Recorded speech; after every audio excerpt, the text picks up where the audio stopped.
здесь вот все было. Провода вот эти вот порвало, да. Рухнуло все.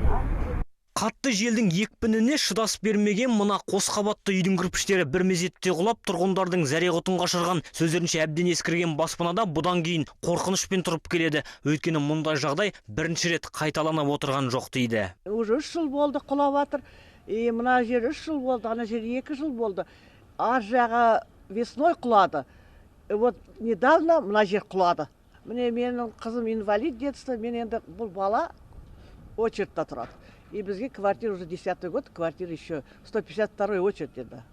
Ал оның үстіне баспананың апатты деп танылмауы тұрғындардың наразылығын тудырған. Ну, какая-то помощь, чтобы... Шатырдан су ағады, қабырғаларымыз сызады.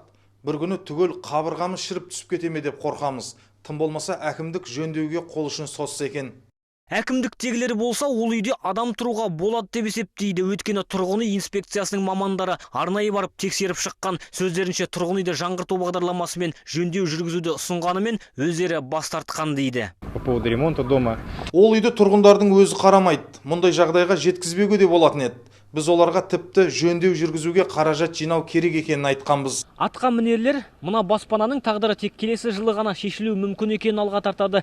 Өйткені тұрғын үйді апаттылар қатарына енгізбеуін тек келесі жылға ғана жоспарланған сараптама нәтижесінен кейін анықтау мүмкін болмақ. Ал осы орайда айта кеткен жөн, Петропавл қаласында апатты деп танылған 12 баспана бар екен.